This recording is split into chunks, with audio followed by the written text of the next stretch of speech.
ഒരുപാട് ആളുകൾക്കുള്ളൊരു ബുദ്ധിമുട്ടാണ്. അവർ കുറച്ച് ദൂരം ഒന്ന് നടക്കുമ്പോഴേക്കും അവരുടെ കാലിന് വരുന്ന കഴപ്പ് അല്ലെങ്കിൽ വേദനയൊക്കെ, അല്ലെങ്കിൽ അവർക്ക് കുറച്ച് ദൂരം ഒന്ന് നടന്നു കഴിഞ്ഞാൽ ഒന്ന് ഇരിക്കണം എന്ന് തോന്നുക, അല്ലെങ്കിൽ ഒരുപാട് സമയം കാല് തൂക്കിയിട്ടിരിക്കുന്ന സമയത്ത് കാലിന് വരുന്ന വേദനയും കഴപ്പും ഒക്കെ. പല കാരണങ്ങൾ കൊണ്ട് ഈ ഒരു ബുദ്ധിമുട്ട് വരാം.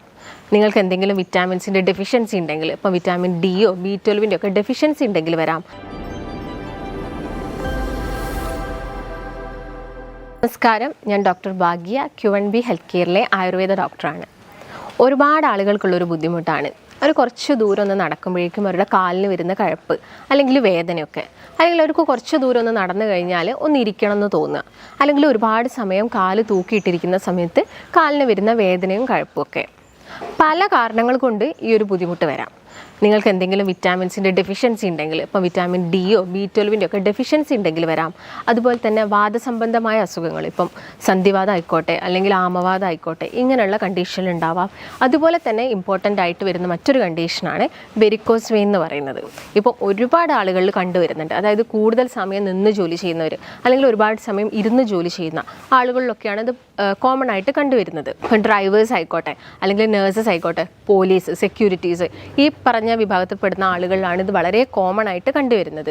ഇപ്പോൾ വെരിക്കോസ് വെയിൻ, അതിൻ്റെ അകത്ത് പറയുന്നുണ്ട് വെയിൻ എന്ന് വരുന്ന ഒരു അസുഖമാണ്. വെയിൻ എന്ന് പറയുന്നത് സിരയാണ്. നമ്മുടെ ശരീരത്തിൽ ഒരുപാട് സിരകളും അതുപോലെ തന്നെ രക്തം കൊണ്ടുപോകുന്ന രക്തക്കുഴലുകളൊക്കെ ഉണ്ട്. ഈ സിരകളുടെ ഡ്യൂട്ടി എന്ന് പറയുന്നത് മെയിനായിട്ട് നമ്മുടെ കാല്, കയ്യിൽ നിന്നൊക്കെയുള്ള അശുദ്ധ രക്തത്തിനെ തിരിച്ച് ഹൃദയത്തിലോട്ട് കൊണ്ടുപോവുകയാണ്. എന്നിട്ട് അവിടുന്ന് ശുദ്ധീകരിച്ചിട്ട് രക്തക്കുഴൽ വഴിയാണ് നമ്മുടെ ശരീരത്തിൻ്റെ പല ഭാഗങ്ങളിലും എത്തുന്നത്. ഈ ഹൃദയത്തിലോട്ട് വരുന്ന സിരകളിലെ വാൽവുകളിൽ എന്തെങ്കിലും ഒരു അപാകത സംഭവിക്കുമ്പോൾ അത് പൂർണ്ണമായിട്ടും വരാം, അതുപോലെ തന്നെ ഭാഗികമായിട്ടും വരാം. പിന്നെ പൂർണ്ണമായിട്ടോ ഭാഗികമായിട്ടോ വരുന്ന ഈ ഒരു വാൽവിൻ്റെ പ്രശ്നത്തിനെയാണ് നമ്മൾ വെരിക്കോസ് വെയിൻ എന്ന് പറയുന്നത്.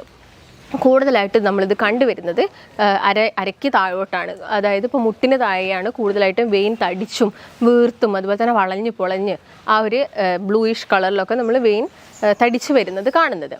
അപ്പം ഇങ്ങനെ വെരിക്കോസ് വെയിന് വരാൻ കുറച്ച് കാരണങ്ങളുണ്ട്. ഞാൻ നേരത്തെ പറഞ്ഞ പോലെ തന്നെ ഒരുപാട് സമയം നിന്ന് ജോലി ചെയ്യുക, അല്ലെങ്കിൽ കണ്ടിന്യൂസ് ആയിട്ട് ഇരുന്ന് ജോലി ചെയ്യുക, നിങ്ങൾ നല്ല വെയിറ്റ് ഉള്ള ആളുകളാണ്, അല്ലെങ്കിൽ ചില ആളുകളിൽ വരുന്നത് സ്ത്രീകളിൽ പ്രത്യേകിച്ച് പറയുകയാണെങ്കിൽ അവർ ഗർഭിണിയായിരിക്കുന്ന സമയത്ത് അവരുടെ വെയിറ്റിൽ അതായത് കൂടും, എന്താണെങ്കിലും ഒരു 10 കിലോയോളം വെയിറ്റ് കൂടുന്നുണ്ട്. ഈ സമയത്തും അവരുടെ കാലിലുള്ള വെയിനിലൊക്കെ പ്രഷർ കൂടിയിട്ട് വാൽവുകളിൽ ഇങ്ങനെയുള്ള പ്രശ്നം കൊണ്ട് വെരിക്കോസ് വെയിൻ വരാറുണ്ട്. ഇതിനെയാണ് നോർമലി നമ്മൾ വെരിക്കോസിറ്റി എന്ന് പറയുന്നത്. അതിൽ ഒട്ടുമിക്ക ആളുകളിലും ഇത് പുറത്തോട്ട് വിസിബിളായിട്ട്, അതായത് പുറത്തോട്ട് ഈ വെയിന് തടിച്ച് വീർത്ത് കാണാം. എന്നാൽ ഒരു 40% ആളുകളിൽ ഈ ഒരു കണ്ടീഷൻ ഇൻറ്റേർണൽ വെരിക്കോസ് വെയിൻ ആണ്. അതായത് ഉള്ളിലായിട്ടാണ് ഈ ഒരു പ്രശ്നം. നിങ്ങൾക്ക് നല്ല വേദനയുണ്ട്, കഴപ്പുണ്ട്, പക്ഷെ എന്താ പ്രശ്നം എന്ന് മനസ്സിലാവുന്നില്ല. നമ്മൾ ഡോപ്ലർ സ്റ്റഡിയൊക്കെ ഉപയോഗിച്ചിട്ട് നമ്മൾ ഇൻറ്റേർണൽ വെരിക്കോസ് വെയിനെ മനസ്സിലാക്കും. അപ്പോൾ ഇങ്ങനെ വെരിക്കോസ് വെയിനുള്ള ആളുകൾ ശ്രദ്ധിക്കേണ്ട കുറച്ച് കാര്യങ്ങളുണ്ട്. അതായത് അവരുടെ ഡെയിലി റൂട്ടീൻസ്, ജീവിതശൈലിയുടെ ഭാഗമായിട്ട് തന്നെ വരുന്ന ഒരു അസുഖമാണ് വെരിക്കോസ് വെയിൻ എന്ന് പറയുന്നത്. അപ്പോൾ അവരുടെ ഭക്ഷണത്തിലാണെങ്കിലും അവർ ഒരുപാട് കാര്യങ്ങൾ ശ്രദ്ധിക്കണം. നിങ്ങൾ ഇതിന് വേണ്ടിയിട്ട് ഒരുപാട് സർജറിയും കാര്യങ്ങളൊക്കെ ചെയ്തിട്ടുണ്ടാവും. സർജറി ഒരു തവണ ചെയ്തിട്ടും സർജറിക്ക് വീണ്ടും പോകുന്ന ആളുകളുണ്ട്. അതിനുള്ളൊരു മെയിൻ റീസൺ എന്ന് വെച്ചാൽ നിങ്ങൾ ഓൾറെഡി ഒരു വാൽവിനായിരിക്കും ഈ ഒരു ബുദ്ധിമുട്ട് വന്നിട്ടുണ്ടാവുക. അത് നമ്മൾ കറക്റ്റ് ചെയ്യാൻ വേണ്ടിയിട്ട് സർജറി ചെയ്യും. നെക്സ്റ്റ് നമ്മുടെ ജീവിതശൈലി അല്ലെങ്കിൽ നിങ്ങളുടെ വർക്കിൻ്റെ ഒക്കെ ഭാഗമായിട്ട് നിങ്ങൾക്ക് വീണ്ടും ഇങ്ങനെ നിൽക്കുകയും അതുപോലെ തന്നെ ഒരുപാട് സമയം ഇരിക്കുകയും നടക്കുകയൊക്കെ ചെയ്യുന്നുണ്ടെങ്കിൽ അടുത്ത വാൽവിന് ഇങ്ങനെയുള്ള പ്രശ്നം വരാം. അപ്പോൾ നമ്മൾ അതും പോയിട്ട് എന്ത് ചെയ്യേണ്ടി വരും, സർജറി ചെയ്യേണ്ടി വരും. അപ്പോൾ നമുക്ക് കണ്ടിന്യൂസ് ആയിട്ട് ഇങ്ങനെ സർജറി ചെയ്യുന്നതിന് പകരം നമുക്കത് പ്രിവെൻറ്റ് ചെയ്യാൻ എന്തൊക്കെ കാര്യങ്ങൾ നോക്കാം, അതുപോലെ തന്നെ ഭക്ഷണത്തിൽ എന്തൊക്കെ കാര്യങ്ങൾ ശ്രദ്ധിക്കണം. മെയിനായിട്ട് ഞാൻ നേരത്തെ പറഞ്ഞു, ഈ കാലിന് ഹൃദയത്തിലോട്ട് പോകുന്ന ഈ സിരകളിൽ ഉണ്ടാകുന്ന പ്രശ്നമാണെന്ന് പറഞ്ഞു. ഈ സമയത്ത് എന്താണെങ്കിലും ബ്ലഡാണ് പോകുന്നത്, അശുദ്ധ രക്തം അവിടെ ബ്ലോക്ക് ആവാനുള്ള ചാൻസസ് ഉണ്ട്. ബ്ലോക്കിൻ്റെ ഭാഗമായിട്ട് ആ കാലിൻ്റെ ചില ആളുകൾ കാണാറുണ്ട്, കാല് നല്ല ബ്ലാക്കിഷ്, നല്ല കറുത്ത രീതിയിൽ തന്നെ ഒരു നിറമാറ്റം കാണാറുണ്ട്. ചില ആളുകൾ പറയാറുണ്ട് ചൊറിച്ചിലുണ്ടെന്ന് പറയാറുണ്ട്. ഒട്ടുമിക്ക ആളുകളിലും വേദനയും ഞാൻ നേരത്തെ പറഞ്ഞ പോലെ തന്നെ കുറച്ച് സമയം നിൽക്കുമ്പോൾ ഉണ്ടാകുന്ന കഴപ്പുമാണ് മെയിനായിട്ട് പറയുന്നത്. പിന്നെ അതിൻ്റെ ഒരു ലാസ്റ്റ് സ്റ്റേജ് ആയിട്ടാണ് നമുക്ക് എന്ത് പറയാൻ പറ്റുന്നത്, അൾസറായിട്ട് മാറുക. ഈ വെരിക്കോസ് വെയിന് അതിവിടെ പൊട്ടി ഭയങ്കര രീതിയിൽ അവിടെ നിന്ന് രക്തവും കാര്യങ്ങളൊക്കെ വന്നിട്ട് അതൊരു അൾസർ ഫോമിലോട്ട് വരുന്നത് ഒരു ലാസ്റ്റ് സ്റ്റേജ് ആയിട്ടാണ് നമ്മൾ പറയുന്നത്. അപ്പോൾ ഇങ്ങനെ വെരിക്കോസ് വെയിൻ ഉള്ള ആളുകൾ പ്രധാനമായിട്ടും ശ്രദ്ധിക്കേണ്ട കുറച്ച് കാര്യങ്ങളുണ്ട്. അതായത് ഒരുപാട് സമയം നിന്ന് ജോലി ചെയ്യുന്ന ആളുകളും അല്ലെങ്കിൽ ഒരുപാട് സമയം ഇരുന്ന് ജോലി ചെയ്യുന്ന ആളുകളൊക്കെ ആണെങ്കിൽ ഇൻ ബിറ്റ്വീൻ അവരുടെ വർക്കിൻ്റെ ഇടയിലൊക്കെ അവരെന്ത് ചെയ്യാം, റെസ്റ്റ് കൊടുക്കുക. അല്ലെങ്കിൽ ഇപ്പം നിന്ന് ജോലി ചെയ്യുകയൊക്കെ ആണെങ്കിൽ ഇടയ്ക്കൊക്കെ ഒന്ന് നടക്കുക, അല്ലെങ്കിൽ ഒന്ന് ഇരിക്കുക, കാലിന് എന്തെങ്കിലും മൂവ്മെൻറ്റ്സ് ഒക്കെ കൊടുക്കുക. അല്ലെങ്കിൽ കണ്ടിന്യൂസ് ആയിട്ട് ഇരുന്ന് ജോലി ചെയ്യുന്ന ആളുകളാണെങ്കിലും ഒന്ന് നടക്കാനും മൂവ്മെൻറ്റ്സ് ഒക്കെ കൊടുക്കാനും വേണ്ടിയിട്ട് ശ്രദ്ധിക്കുക. അപ്പോൾ സെക്യൂരിറ്റീസിനൊക്കെ നോക്കുകയാണെങ്കിൽ അവർ ഒരുപാട് സമയം നിന്ന് തന്നെ ജോലി ചെയ്യേണ്ടി വരും. ആ സമയത്ത് അവരെന്ത് ചെയ്യുക, പകൽ സമയത്ത് അവർക്ക് ബെറ്റർ ആയിട്ട് യൂസ് ചെയ്യാൻ പറ്റുന്നതാണ് കംപ്രഷൻ സ്റ്റോക്കിങ്സ്. അത് നിങ്ങളെ കാലിന് മാക്സിമം 2 കാലിനും ബുദ്ധിമുട്ടുള്ള ആളുകളാണെങ്കിൽ മാക്സിമം 2 കാലിനും അത് യൂസ് ചെയ്യാൻ വേണ്ടിയിട്ട് നോക്കുക. രാത്രി സമയത്ത് കുറച്ചും കൂടി നല്ലത് ബാൻഡേജസ് ആണ്. അപ്പോൾ ഈ ബാൻഡേജസ് എങ്ങനെ യൂസ് ചെയ്യണമെന്ന് വെച്ചാൽ എപ്പോഴും നിങ്ങളെ താഴ്ഭാഗത്തു നിന്ന് മുകൾ ഭാഗത്തോട്ട് വളരെ പതുക്കെ സ്ലോ ആയിട്ട് കെട്ടുക. അതുപോലെ തന്നെ നിങ്ങൾ രാത്രി ഉറങ്ങുന്ന സമയത്ത് 1 or 2 തലയിണയുടെ സപ്പോർട്ട് നിങ്ങളുടെ കാലിന് കൊടുക്കുക. ഈ സമയത്ത് ബാക്ക് ഫ്ലോ എന്താണ്, നമ്മുടെ കാലിൽ നിന്നും ഹൃദയത്തിലോട്ടുള്ള രക്തത്തിൻ്റെ ഫ്ലോ കുറച്ചും കൂടി ഈസി ആവും. അവിടെ അത് ബ്ലോക്ക് ആകുകയും അതുപോലെ തന്നെ അതിൻ്റെ ഭാഗമായിട്ട് പിന്നീട് വരുന്ന സ്ട്രോക്ക് പോലെയുള്ള പ്രശ്നങ്ങളൊക്കെ കുറയ്ക്കാൻ വേണ്ടിയിട്ട് സഹായിക്കും. ഞാൻ നേരത്തെ പറഞ്ഞ പോലെ 1 or 2 അല്ലെങ്കിൽ 3 തലയിണയുടെ സഹായം നിങ്ങൾ കാലിന് വേണ്ടി കൊടുക്കുക. അതിൻ്റെ കൂടെ തന്നെ നിങ്ങൾ ഭക്ഷണത്തിൽ ഒരുപാട് കാര്യങ്ങൾ ശ്രദ്ധിക്കണം. ഞാൻ നേരത്തെ പറഞ്ഞു രക്തം കട്ട പിടിക്കും, ഇവിടെ ഒരു രക്തദുഷ്ടി ഉണ്ടാവുന്നൊക്കെ. അപ്പോൾ അത് കുറയ്ക്കാൻ വേണ്ടിയിട്ട് നിങ്ങൾ ഭക്ഷണത്തിൽ കൂടുതലായിട്ടും ആൻറ്റി ഓക്സിഡൻസ് അല്ലെങ്കിൽ രക്തം ശുദ്ധീകരിക്കുന്ന രീതിയിലുള്ള ഭക്ഷണങ്ങൾ, ഇപ്പം ഇഞ്ചി, ചെറുനാരങ്ങ, മഞ്ഞൾ, ഇതൊക്കെ നമുക്കറിയാം. ഇതൊക്കെ നല്ലൊരു ആൻറ്റി ഓക്സിഡൻ്റ് ആണ്. ഇതൊക്കെ നിങ്ങളുടെ ഭക്ഷണത്തിൽ മാക്സിമം ഇൻക്ലൂഡ് ചെയ്യാൻ വേണ്ടിയിട്ട് ശ്രദ്ധിക്കുക. അമിത വണ്ണുള്ള ആളുകളിൽ ഞാൻ നേരത്തെ ഒരു കാരണം പറഞ്ഞതിൽ ഒന്ന് അമിത വണ്ണാണ്. അപ്പം അമിത വണ്ണുള്ള ആളുകളിലും ഈ കാലിലോട്ടുള്ള പ്രഷർ കൂടാം. നമുക്കറിയാം നമ്മുടെ ലോ ബാക്കിലും അതുപോലെ തന്നെ മുട്ടിലുമാണ് നമ്മൾ വെയിറ്റ് കൂടുന്നതിനനുസരിച്ച് കൂടുതൽ പ്രഷർ പോകുന്നത്. അപ്പോൾ ഇതിൻ്റെ ഭാഗമായിട്ട് ഇതിന് താഴോട്ടുള്ള സിരകളിലും കൂടുതൽ പ്രഷർ അനുഭവപ്പെടും. അപ്പം വെയിറ്റ് ഉള്ള ആളുകളൊക്കെ ആണെങ്കിൽ അവരുടെ BMI നോക്കിയിട്ട് മാക്സിമം വെയിറ്റ് ഒക്കെ കുറയ്ക്കാൻ വേണ്ടിയിട്ട് നോക്കുക. അതുപോലെ തന്നെ നിങ്ങൾ ശ്രദ്ധിക്കേണ്ട ഒരു കാര്യം എന്ന് വെച്ചാൽ വെരിക്കോസ് വെയിൻ ഉള്ള ആളുകൾ എപ്പോഴും കാലിന് മസാജ് കൊടുക്കും. കാരണം അവർക്ക് എപ്പോഴും ഈ കഴപ്പും വേദനയൊക്കെ ആയതുകൊണ്ട് എന്തെങ്കിലും ഒരു മസാജ് കൊടുത്താൽ കുറച്ചൊരു ആശ്വാസം കിട്ടുമല്ലോ. അങ്ങനെയുള്ളൊരു ഇതുള്ളത് കൊണ്ട് അവരെന്ത് ചെയ്യും, എപ്പോഴും മസാജ് കൊടുക്കും. അപ്പോൾ മസാജ് കൊടുക്കുമ്പോൾ ചെയ്യുന്ന ഒരു മിസ്റ്റേക്കാണ് മുകൾ ഭാഗത്തുനിന്ന് താഴ്ഭാഗത്തോട്ടാണ് അധികം ആളുകൾ ഈ ഒരു മസാജ് കൊടുക്കുന്നത്. ഞാൻ പറഞ്ഞു ഇവിടെ ബാക്ക് ഫ്ലോ ആണ് നടക്കുന്നത്. അപ്പോൾ നിങ്ങൾ എപ്പോഴും താഴ്ഭാഗത്തുനിന്ന് മുകൾ ഭാഗത്തോട്ട് വളരെ സ്ലോ ആയിട്ട് ഈ രക്തം കട്ട പിടിക്കാത്ത രീതിയിൽ, അല്ലെങ്കിൽ ഓൾറെഡി അവിടെ കട്ട പിടിച്ചിട്ടുണ്ടെങ്കിൽ നമ്മൾ ഓവറായിട്ട് പ്രഷർ ചെയ്യുന്ന സമയത്ത് ഈ രക്തക്കട്ടകൾ മറ്റുള്ള നമ്മുടെ ശരീരത്തിൻ്റെ പല ഭാഗങ്ങളിലും പോയിട്ട് സ്ട്രോക്ക് പോലെയുള്ള പ്രശ്നങ്ങളൊക്കെ ഉണ്ടാക്കും. അപ്പോൾ നിങ്ങൾ താഴ് ഭാഗത്തുനിന്ന് മോൾ ഭാഗത്തോട്ട് വളരെ സ്ലോ ആയിട്ട് മസാജ് ചെയ്യുക. ഈ മസാജിന് ഉപയോഗിക്കുന്ന ഓയിലാണെങ്കിൽ നിങ്ങൾ തണുത്തത് യൂസ് ചെയ്യേണ്ട. ഒട്ടുമിക്ക ആളുകളും ചോദിക്കുന്നതാണ് എനിക്ക് ഓയിൽ തണുത്തത് യൂസ് ചെയ്യുന്ന സമയത്ത് ബുദ്ധിമുട്ടുണ്ടാവാറുണ്ട്. അപ്പോൾ നിങ്ങൾ ഈ ഓയിൽ ഒന്ന് എന്ത് ചെയ്യുക, ജസ്റ്റ് ഒന്ന് ഡബിൾ ബോയിലിംഗ് ചെയ്യുക. എല്ലാവർക്കും അറിയുന്ന കാര്യമാണ് എന്താണ് ഡബിൾ ബോയിലിംഗ് എന്നൊക്കെ. ഡയറക്റ്റായിട്ട് നിങ്ങൾ ഓയിൽ എടുത്ത് ഹീറ്റ് ചെയ്യരുത്. അങ്ങനെ ഹീറ്റ് ചെയ്യുന്ന സമയത്ത് ആ ഓയിലിൻ്റെ കംപ്ലീറ്റ് ഗുണങ്ങൾ നഷ്ടപ്പെടും. അപ്പോൾ ജസ്റ്റ് ഒന്ന് ഡബിൾ ബോയിലിംഗ് ചെയ്തിട്ട് നിങ്ങൾ ആ ഒരു ഓയിൽ യൂസ് ചെയ്യാം. അങ്ങനെ ചെയ്യുകയാണെങ്കിൽ ആ ഒരു ഭാഗത്തുള്ള ബ്ലഡ് സർക്കുലേഷൻ കൂടുകയും അവിടെ വരുന്ന വെരിക്കോസ് അൾസർ അങ്ങനെയുള്ള പ്രശ്നങ്ങളൊക്കെ നമുക്ക് എന്ത് ചെയ്യാൻ പറ്റും, മാക്സിമം കുറയ്ക്കാൻ വേണ്ടിയിട്ട് സാധിക്കും.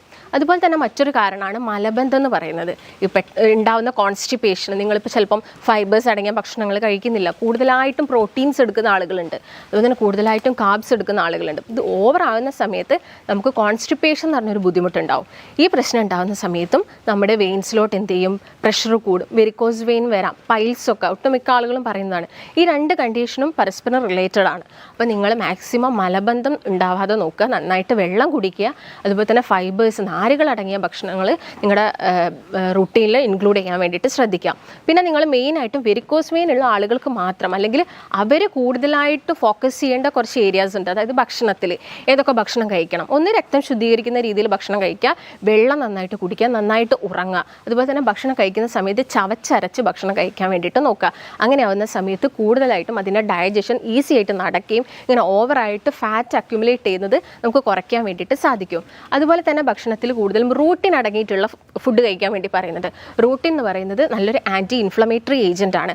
അതുപോലെ ശരീരത്തിൽ വരുന്ന ഇൻഫ്ലമേഷൻസ് ഒക്കെ കുറയ്ക്കുന്നു, BP കുറയ്ക്കുന്നു, ഇങ്ങനെയുള്ള പ്രശ്നങ്ങളൊക്കെ കുറയ്ക്കാൻ വേണ്ടിയിട്ട് റൂട്ടിൻ സഹായിക്കുന്നുണ്ട്. അപ്പോൾ റൂട്ടിൻ എന്താണ്, നല്ലൊരു ഫ്ലേവനോയിഡ് ആണ്. ഇത് കൂടുതലായിട്ടുള്ളത് ബെറി ഫ്രൂട്ട്സുകളാണ്. ഇപ്പം ബ്ലൂബെറി, റാസ്ബെറി, അല്ലെങ്കിൽ നിങ്ങളുടെ ചെറി ഫ്രൂട്ട്സ്, ആപ്പിളുണ്ട്, അതുപോലെ തന്നെ ഗ്രേപ്സിലുണ്ട്.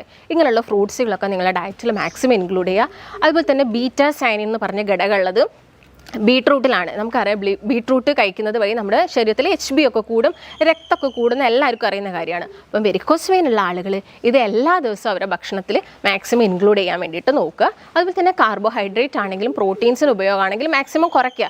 വേണം, നമുക്ക് വേണ്ട ആ ഒരു ലിമിറ്റഡ് എമൗണ്ടിൽ മാത്രം നിങ്ങൾ എല്ലാ ദിവസവും എടുക്കുകയാണെങ്കിൽ വലിയ പ്രശ്നമൊന്നും ഉണ്ടാവില്ല. ഓവറായിട്ട് കഴിക്കേണ്ട ആവശ്യമൊന്നുമില്ല. അതുപോലെ തന്നെ നല്ല ഒന്നാണ് ഇഞ്ചി. എന്തിനാണ് വെരിക്കോസ് വെയിൻ പേഷ്യൻസ് ഇഞ്ചി എടുക്കാൻ വേണ്ടി പറയുന്നത്?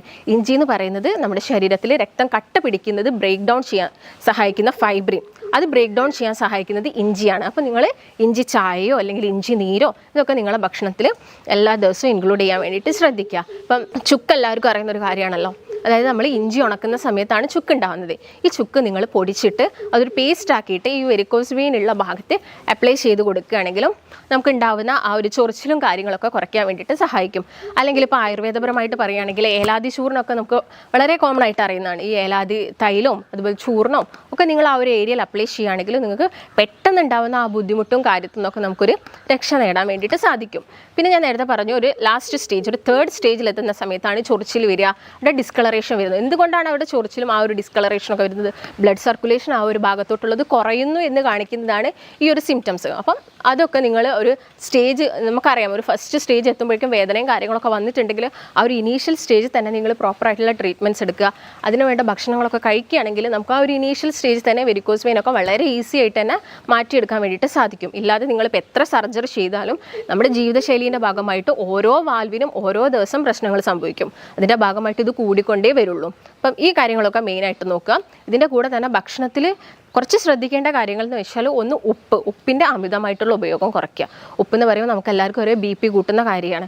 അപ്പം BP കൂടുന്നതെന്ന് വെച്ചാൽ എന്താണ്? നമ്മുടെ വെയിൻസിലും രക്തക്കൊഴലിലൊക്കെ പ്രഷർ കൂടുകയാണ്. സെയിം നമ്മുടെ കാലിലോട്ടുള്ള വെയിൻസിലും ഈ പ്രഷർ കൂടും. ഇപ്പോൾ BP കൂടുന്ന രീതിയിൽ ഉപ്പടങ്ങിയ ഭക്ഷണങ്ങൾ അല്ലെങ്കിൽ പൊരിച്ച മീനുകൾ, വറുത്ത മീൻ, അച്ചാറ്, പപ്പടം ഇതിൻ്റെയൊക്കെ ഉപയോഗം മാക്സിമം കുറയ്ക്കുക. പേസ്ട്രീസ്, ഷുഗർ കൂടുമ്പോൾ നമുക്കറിയാം വെയിറ്റ് കൂടും, ഫാറ്റ് അക്യുമുലേഷൻ വരും. അപ്പം ഇങ്ങനെയുള്ള കാര്യങ്ങൾ നിങ്ങളുടെ ഭക്ഷണത്തിൽ നിന്ന് കുറയ്ക്കുക. പിന്നെ നിങ്ങൾക്കിപ്പോൾ അൾസറായി കഴിഞ്ഞു, വെരിക്കോസ് വെയിൻ വന്നു, അൾസറായി കഴിഞ്ഞെങ്കിൽ നിങ്ങൾ കംപ്ലീറ്റ് ആയിട്ട് ഒഴിവാക്കേണ്ടതാണ് പാലും പാലുൽപ്പന്നങ്ങളും. ഇത് നമ്മുടെ കണ്ടീഷൻ കൂട്ടും, രക്തദുഷ്ടി കൂട്ടും. പാലും പാലുൽപ്പന്നങ്ങളും ഒഴിവാക്കുക. അതുപോലെ തന്നെ ഉഴുന്ന്, മുതിരയൊക്കെ നമുക്കറിയാം. നോർമലി നമ്മൾ വേനൽക്കാലം ആവുന്ന സമയത്ത് മുതിര ഒന്നും കഴിക്കാറില്ല, കാരണം അത് രക്തദുഷ്ടി ഉണ്ടാക്കുന്നതാണ്. കൂടുതലായിട്ടും നമ്മളത് കഴിക്കുന്നത് എപ്പോഴാണ്? മഴക്കാലം ആവുന്ന സമയത്ത് എല്ലാവരും മുതിരയൊക്കെ ഇട്ടിട്ട് കഞ്ഞി കുടിക്കാറുണ്ട്. അപ്പം മുതിര ഇങ്ങനെയുള്ള കാര്യങ്ങളൊക്കെ നിങ്ങൾ കൂടുതലും മഴ പെയ്യുന്ന സമയത്ത് ആ ഒരു സമയത്തൊക്കെ കഴിക്കുക. വെരിക്കോസ് വെയിൻ ഉള്ള ആളുകളാണെങ്കിൽ അത് കംപ്ലീറ്റ് തന്നെ ഒഴിവാക്കുക. പിന്നെ നിങ്ങൾ ഒഴിവാക്കേണ്ടത് ശർക്കര, എള്ള് ഇതൊക്കെ കൂടുതലായിട്ടും രക്തം കൂട്ടുകയും രക്തം കട്ട പിടിക്കുകയും വെരിക്കോസ് വെയിൻ ഉള്ള ആളുകൾ, കാരണം ഓൾറെഡി വാൽവ് അവിടെ ഓൾറെഡി ഡിഫോൾട്ടായിട്ട് കിടക്കുകയാണ്. അപ്പോൾ നിങ്ങൾ ആ ഭക്ഷണങ്ങളൊക്കെ മാക്സിമം ഒഴിവാക്കാൻ വേണ്ടിയിട്ട് നോക്കുക. പിന്നെ ഷെൽഫിഷുകളാണ്. ഷെൽഫിഷ് ഒട്ടുമിക്ക ആളുകളിലും അലർജി ഉണ്ടാക്കും. വെരിക്കോസ് വെയിൻ ഉള്ള ആളുകളാണെങ്കിലും അലർജി ഉണ്ടാക്കും, ചൊറിച്ചിൽ കൂട്ടും, ഇങ്ങനെയുള്ള പ്രശ്നങ്ങളും കോംപ്ലിക്കേഷൻസും ഒക്കെ ഉണ്ടാക്കും.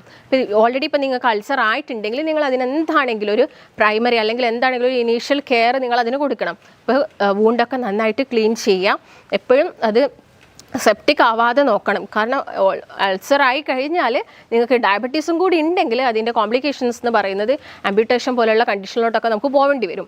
അപ്പോൾ എന്ത് ചെയ്യുക? മാക്സിമം അത് നന്നായിട്ട് ക്ലീൻ ചെയ്യുക. മാക്സിമം അതിനെ പെട്ടെന്ന് തന്നെ ഉണക്കാൻ വേണ്ടിയിട്ടുള്ള ട്രീറ്റ്മെൻറ്റ്സും കാര്യങ്ങളും ചെയ്യുക. സലൈൻ വാട്ടർ നിങ്ങൾ അതിന് ആ ഒരു വൂണ്ടിൽ ഒഴിക്കാതെ അതിന് ചുറ്റും, ഉപ്പ് വെള്ളം നിങ്ങൾ അതിന് ചുറ്റും ഉപയോഗിച്ചിട്ട് വൂണ്ടൊക്കെ നന്നായിട്ട് ക്ലീൻ ചെയ്യുക. അതുപോലെ തന്നെ ഞാൻ നേരത്തെ പറഞ്ഞ ഭക്ഷണങ്ങളും കാര്യങ്ങളൊക്കെ എല്ലാ ദിവസവും കഴിക്കുക. എക്സസൈസ് ചെയ്യാൻ ബുദ്ധിമുട്ടായിരിക്കും, കാരണം വെരിക്കോസ് വെയിൻ ഉള്ള ആളുകളിൽ ഒന്നാമത് കാലിന് കഴപ്പും വേദനയൊക്കെ ഉണ്ടെങ്കിൽ എക്സസൈസ് ചെയ്യാൻ ബുദ്ധിമുട്ടായിരിക്കും. പക്ഷേ അവർക്ക് ജസ്റ്റ് വെയിൻ തടിച്ച് വീർത്തിരിക്കുകയാണ്.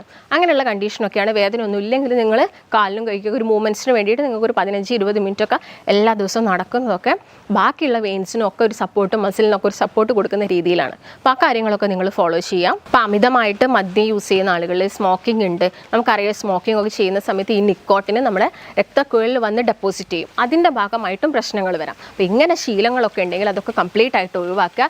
നന്നായിട്ട് റെഗുലറായിട്ട് നിങ്ങളുടെ ഭക്ഷണത്തിൽ ആൻറ്റി ഇൻഫ്ലമേറ്ററി അല്ലെങ്കിൽ നല്ലൊരു ആൻറ്റി ഓക്സിഡൻസ് ഒക്കെ ഇൻക്ലൂഡ് ചെയ്യുകയാണെങ്കിൽ നമുക്ക് ഈ പ്രശ്നങ്ങളൊക്കെ വളരെ സിമ്പിളായിട്ട് തന്നെ മാറ്റിയെടുക്കാൻ പറ്റും. എന്നിട്ടും നിങ്ങൾ ഇത്രയും കാര്യങ്ങളൊക്കെ ചെയ്തിട്ടും നിങ്ങൾക്ക് വലിയ മാറ്റങ്ങളൊന്നുമില്ല, അങ്ങനെയാണെങ്കിൽ ചിലപ്പോൾ നമ്മൾ മെഡിക്കേഷൻസ് ഒക്കെ സ്റ്റാർട്ട് ചെയ്യേണ്ടി വരും. അപ്പോൾ നിങ്ങൾക്ക് ഇതിനെക്കുറിച്ച് എന്തെങ്കിലും സംശയങ്ങളോ കാര്യങ്ങളോ ഒക്കെ ഉണ്ടെങ്കിൽ നിങ്ങൾ ജസ്റ്റ് താഴെ കാണുന്ന നമ്പറിൽ കോൺടാക്ട് ചെയ്യുക. നമുക്ക് മറ്റൊരു നല്ല ഹെൽത്ത് ടോപ്പിക്കുമായിട്ട് വീണ്ടും കാണാം.